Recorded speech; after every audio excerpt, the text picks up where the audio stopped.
রয় যখন তার টিচারকে বিয়ের প্রস্তাব দেয় তখন টিচার তাকে কিছু না বলেই মালদ্বীপে চলে যায়, আর তাই রয় সবসময় মনমরা হয়ে থাকতে শুরু করে। কিছুদিন পর রয়ের জন্মদিন ছিল।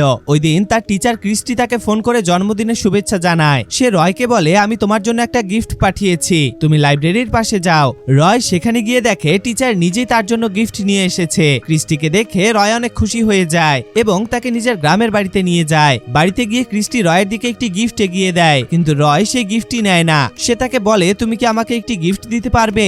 এটি শুনে ক্রিস্টি তাকে কিছু না বলেই রুম থেকে বেরিয়ে যায়। পরবর্তীতে রয় ক্রিস্টির দেয়া গিফটটি খুলে দেখে সেখানে একটি ক্যামেরা রয়েছে। এটি দেখে রয় অনেক খুশি হয়ে যায়। এরপর সে ক্রিস্টিকে তাদের বাড়ির ছাদে নিয়ে যায়। সেখানে গিয়ে রয় তার টিচারকে জড়িয়ে ধরে এবং কিস করে বসে, কিন্তু ক্রিস্টি তাকে কিছু না বলেই সেখান থেকে চলে যায়। পরবর্তীতে রয় ক্রিস্টির বাড়িতে যায়। সেখানে গিয়ে সে জানতে পারে ক্রিস্টি আগামীকাল 3 বছরের জন্য মালদ্বীপে চলে যাচ্ছে। এটি শুনে রয়ের অনেক মন খারাপ হয়ে যায়। ক্রিস্টি রয়কে একটি ডেবিট কার্ড দিয়ে বলে, মালদ্বীপ থেকে আমি যত টাকা পাঠাবো তুমি সেই টাকাগুলো আমার পরিবারকে দিও। সে রয়কে আরো বলে, আগামীকাল আমি কিছু বন্ধুর সঙ্গে দেখা করতে যাব, তুমি কি আমাকে সেখানে রেখে আসতে পারবে?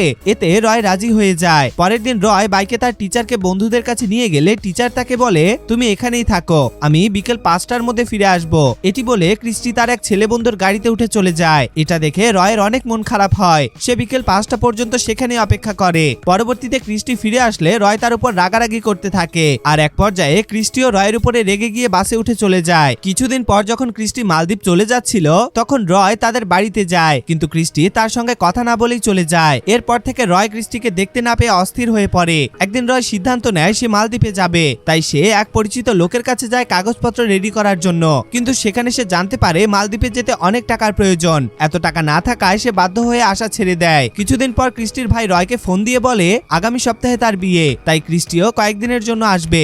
এটি শুনে রয় অনেক খুশি হয়ে যায়। সে চিন্তা করতে থাকে এবার ক্রিস্টি আসলে তার সঙ্গে সে মালদ্বীপ চলে যাবে।